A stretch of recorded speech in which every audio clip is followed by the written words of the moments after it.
Bismillahirrahmanirrahim. Assalamualaikum warahmatullahi wabarakatuh. Perkenalkan, nama saya Dr. Vivianti.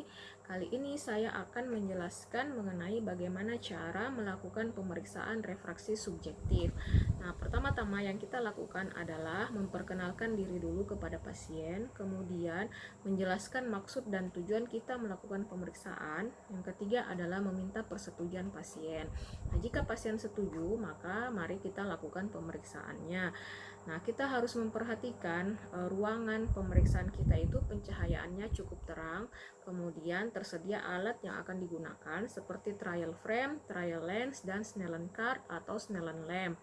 Kemudian kita atur jarak penderita atau pasien itu lebih kurang 6 meter dari Snellen card atau Snellen lamp. Nah, pertama yang harus kita periksa adalah distansia pupil terlebih dahulu. Nah, kita ukur jarak distansia pupil pasien, jarak jauh dan jarak dekat. Kemudian kita catat hasilnya. Setelah itu, kita lakukan pemeriksaan visus jauh terhadap kedua mata pasien dengan menggunakan trial frame. Terlebih dahulu kita cek visus mata kanan dengan mengoklusi mata kiri. Nah, jika pada visus mata kanan pasien tidak bisa membaca sampai pada baris 20/20, maka kita cobakan lensa sferis positif 0,5 dioptri dan lensa sferis negatif 0,5 dioptri. Nah, kita tanyakan kepada pasien pada lensa sferis positif atau lensa negatif yang lebih jelas. Jika pasien menyebutkan bahwa dengan percobaan dengan lensa sferis positif lebih jelas, maka kita mulai lakukan koreksi dengan menggunakan lensa sferis positif dari nilai terendah. Namun, jika pasien menyebutkan bahwa lebih jelas setelah dicobakan lensa sferis negatif, maka kita mulai lakukan koreksi dengan menggunakan lensa sferis negatif dari nilai yang terendah. Nah, setelah kita dapatkan koreksi maksimal dari lensa sferisnya, maka kita uji lagi visusnya. Jika pasien belum bisa mencapai baris 20/20, maka kita lakukan uji pinhole. Jika dengan uji pinhole ini pasien bisa melihat jelas tulisan yang ada di depannya, maka kita sudah berpikir bahwa pasien ini menderita gangguan refraksi berupa astigmatisme. Nah, bagaimana cara menentukan kekuatan atau power dari lensa astigmat atau silindernya? Kita bisa menggunakan alat yang namanya Jackson Cross Cylinder, di mana alat JCC ini yang pertama kita bisa menentukan aksisnya terlebih dahulu. Kemudian dengan JCC ini kita bisa menentukan power atau kekuatan dari lensa silinder tersebut. Nah, setelah kita dapatkan power dan aksis dari lensa silinder yang kita lakukan dengan pengukuran alat JCC, maka kita lakukan koreksi kembali dengan menggunakan lensa silinder tersebut dan lensa sferis yang sebelumnya telah dilakukan koreksi. Nah, kita cek kembali visusnya apakah sudah sampai pada baris 20/20 atau tidak. Jika sudah sampai pada baris 20/20, maka itulah koreksi maksimal dari lensa dari mata kanan pasien. Nah, kita lakukan prosedur yang sama seperti mata kanan pada mata kiri. Setelah didapatkan koreksi maksimal, maka kita catat hasil yang didapatkan pada mata kanan dan pada mata kiri. Nah, setelah kita lakukan koreksi maksimal untuk lensa sferis dan lensa silinder, maka selanjutnya kita lakukan pemeriksaan duokrom. Nah, pemeriksaan duokrom ini pertama kita uji dulu untuk mata kanan dengan mengoklusi mata kiri. Nah, ini dengan memakai koreksi maksimal yang tadi.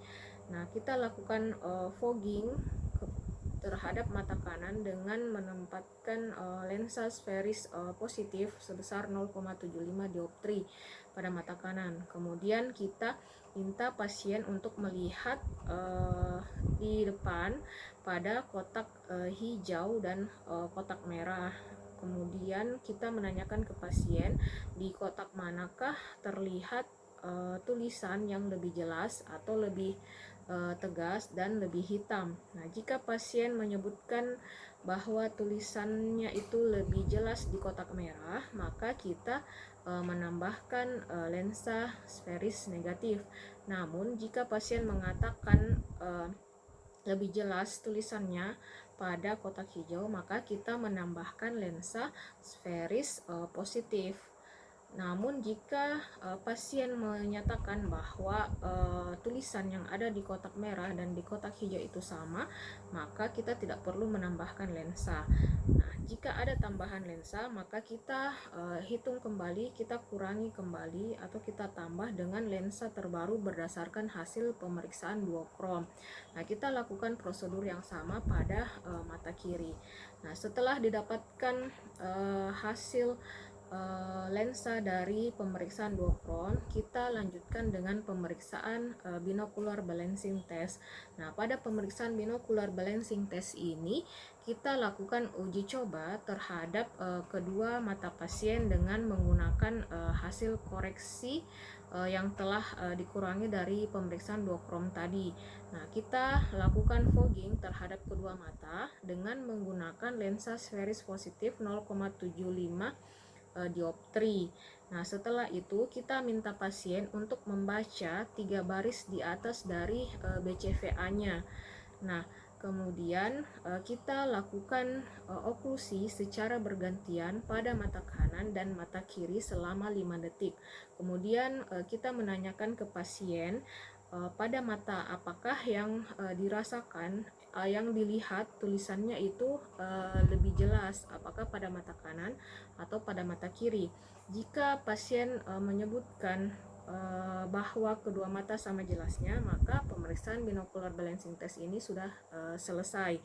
Namun jika ternyata pasien menyebutkan bahwa misalnya pada mata kanan yang lebih jelas dibandingkan dengan mata kiri setelah kita lakukan tes oklusi, maka kita tambahkan lensa sferis positif 0,25 dioptri pada mata kanan. Nah, setelah itu kita lakukan tes oklusi kembali dengan mengoklusi secara bergantian mata kanan dan mata kiri selama 5 detik. Nah, jika setelah penambahan lensa sferis positif 0,25 dioptri pada mata kanan ini kemudian dilakukan tes oklusi, kemudian pasiennya menyebutkan bahwa yang jelas terlihat sekarang pada mata kiri, maka sudah terjadi switch. Artinya kita sudah mencapai ke endpoint. Artinya pemeriksaan binocular balancing test ini sudah selesai dan kita lakukan pengurangan atau penambahan kembali terhadap lensa hasil akhir dari pemeriksaan duokrom tadi. Maka setelah dikurangi atau setelah ditambah 0 plus 0,25 dioptri ini, maka itulah hasil akhir dari pemeriksaan refraksi subjektif. Nah, demikian pemeriksaan untuk refraksi subjektif. Terima kasih.